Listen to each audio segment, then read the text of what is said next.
नकळत्या वयात भाऊंनी एवढा मोठा दुःखाचा डोंगर अनुभवला. 1.5 महिने हे वय असतंच काय हो. आईच्या दुधावरती वाढण्याचं, आईच्या मांडीवरती खेळण्याचं, आईच्या दुधावरती जगण्याचं वय असतं 1.5 महिन्याचं मूल म्हणजे. आता सर्वांना प्रश्न पडला होता की हे 1.5 महिन्याचं मूल आई विना जगेल कसं, आईच्या दुधाविना वाढेल कसं. पण जिथून सर्व काही संपलंय असं वाटतं ना,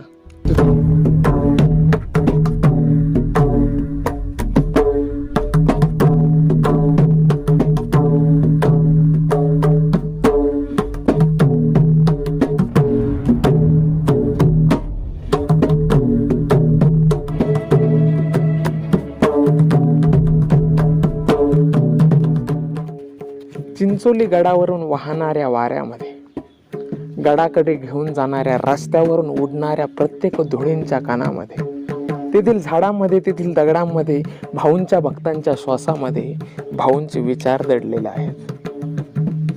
आपण भाऊंना डोक्यावरती घेतलं, पण भाऊंच्या विचारांना भाऊंना डोक्यात घेतलं का? ह्या प्रश्नाचं उत्तर हो आहे की नाही हे व्हिडिओच्या शेवटी कळेलच. पण त्यापूर्वी पुढील अर्ध्या तासासाठी आपले कान उघडे ठेवा, मेंदूला जागं ठेवा, कारण महाप्रलय येतोय भाऊंच्या विचारांचा. असे दयाळू होते की मऊ मेना होऊन मेन इतकं त्यांचं अंतकरण कोमल होतं. ते एका माणसाला दिंडीमध्ये खवाळले, काहीतरी त्याच्याकडून चुकलं असेल तर ते माणूस एकीकडे गेला, आपला भाऊ बोलल्यामुळं दिंडीतच पण बाजूला गेला. भाऊला त्याचा कळवळा आला. अरे म्हणले ते माणूस आमका ते बोलून आणा माझ्याकडं. मी बोललो त्याला राग आला असेल, माझ्याकडे घेऊन या. ते माणूस आणला. म्हणले बाबू आपल्याला जेवण करायचं एका ठिकाणी, दोघाला संगत जेवायचंय, तरच मी जेवण नाही तर जेवायचो नाही. मग ते माणूस म्हणला जेव बाबा, तसं काही नका, राग मान नका, जेवण केलं. मग राग आला बाई बाबा तुला? काय नाही बाबा, काय नाही बाबा, राग नाही आला, काय नाही. असे इतके दयाळू होते. त्या माणसाला जेवायला घातलं तेव्हा भाऊ जेवले. शुद्ध बीजापोटी फळे रसाळ गोमटे, स्वामी आई विना तिन्ही जगाचा भिकारी. या दोन्ही वाक्यांचा उल्लेख मी यासाठी केला आहे कारण भाऊंना या दोन्ही वाक्यांची प्रचिती त्यांच्या जन्माच्या वेळी आलेली आहे. शुद्ध बीजापोटी वडील तोलाजीराव, आई राहीबाई यांच्या शुद्ध बीजापोटी भाऊंचा जन्म झाला. पण जन्मानंतर अवघ्या 42व्या दिवशी भाऊंच्या आई राहीबाई यांचं निधन झालं आणि भाऊ कायमच्या आई विना तिन्ही जगाचे भिकारी झाले. आता सर्वांच्या समोर प्रश्न होते. 1.5 महिन्याचं मूल, नकळत्या वयात भाऊंनी एवढा मोठा दुःखाचा डोंगर अनुभवला. 1.5 महिने हे वय असतंच काय हो. आईच्या दुधावरती वाढण्याचं, आईच्या मांडीवरती खेळण्याचं, आईच्या दुधावरती जगण्याचं वय असतं 1.5 महिन्याचं मूल म्हणजे.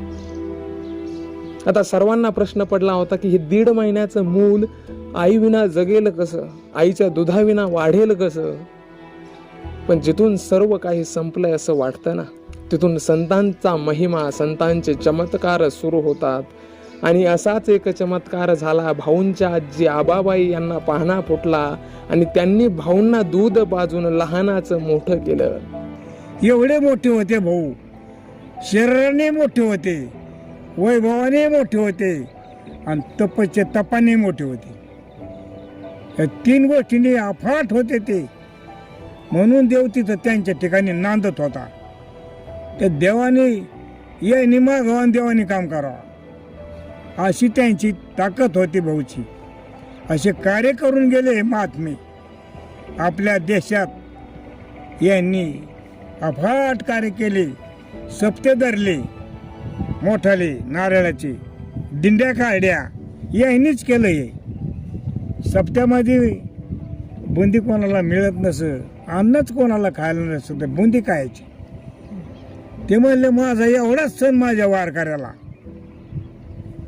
दिंडीमध्ये जेवढ्या दिंड्या यायच्या, जेवढे लोक यायचे, तेवढ्याला शेवटच्या दिवशी बुंदीच खायला मिळाली पाहिजे. असा सण त्यांचा वर्षाला बुंदीचा असायचा. मोठाले कार्य त्यांनी आपल्या लोकाला खूप त्यांनी सांभाळलं, गोड घातलं, प्रेम दिला. आणि त्यामुळं लोकाला इतके आवडत आणि ते लोकाला बी लोक त्यांना आवडत, लोक ते लोकाला आवडत. मुलाचे पाय पाळण्यात दिसतात ही म्हण महाराष्ट्रात पूर्वीपासून प्रचलित आहे. मुलाचे पाय पाळण्यात दिसणं याचा सरळ सरळ अर्थ असा की मुलाच्या बालपणावरून तो मोठा झाल्यानंतर तो भविष्यात काय करेल याचा अंदाज बांधणं म्हणजेच मुलाचे पाय पाळण्यात दिसणं. भाऊंचे पायही पाळण्यात दिसत होते. भाऊ बालपणी 3री-4थी मध्ये असताना, त्यांच्या मामाच्या गावी असताना, बोरगावी असताना, बोरगावमधून दिंड्या आल्या, दिंड्या गेल्या, त्यांनी त्या दिंड्या पाहिल्या. त्यानंतर भाऊंच्या मनावरती परमार्थिक विचार होण्यास सुरुवात झाली आणि इवलेसे छोटेसे भाऊ त्यांचे सवंगडे सोबत घेऊन, एक छोटीशी काठी हातामध्ये घेऊन, त्याला एक छोटीशी पताका लावून गावामधून रोज दिंडी प्रदक्षिणा घालीत, दिंडी काढत, आणि ते दिंडी काढत असताना, दिंडी प्रदक्षिणा करत असताना ते भजन गात. आणि हे सर्व काही पाहून तेथील लोकांना असंच वाटत होतं की पुढे चालून वामन खूप मोठा संत होईल, खूप मोठा विचारवंत होईल. आणि तसंच झालं. भाऊंचे पाय खऱ्या अर्थाने पाळण्यात दिसले. भाऊ पुढे चालून खूप मोठे संत, विचारवंत, वैराग्य मूर्ती झाले. या लोकांमध्ये असा बदल झाला बारगजवाडीत येऊन. माळी काय नव्हत्याच कोणाला, पण त्यांनी वडगावला एक सप्ताह उभारला, तिथून बारगजवाडीला साप्ताहिक उभारला, तिथून पिंपळगावला एक सप्ताह उभारला, चालू आहे, जाटवाडला एक सप्ताह तयार उभारला. असे त्यांनी रांगेमध्ये सप्ताह तयार केले. ह्यो सप्ताह झाला का त्यो सप्ताह, त्यो सप्ताह की त्यो सप्ताह, असं म्हणजे त्यांची गाडी खाली आली की ते गाडी सप्ते पार पाडले तरच वर जायचे. ते तसा वडगावचा सप्ताह झाला की बारगजवाडीला आले आणि सप्ताचा नेम घालून दिला, तुम्ही सप्ताह करी जा अखंड. अखंड सप्ताह त्यांनी सुरू केल्यापासून बारगजवाडीला आज ही काळामध्ये त्यांच्या नेमावर सप्ताह चालू आहे.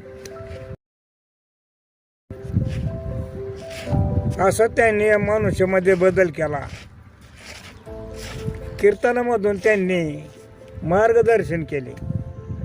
माळेगाला देवाची वारी करी जा, तुळशीला पाणी घाली जा, एकामेकाशी प्रेम आदर करा, प्रेमामध्ये एकामेकाने जुळून मिळून राहा, असं मिळून बारगजवाडीला शिक्षण दिले. त्या लोकांनी ते ऐकलं.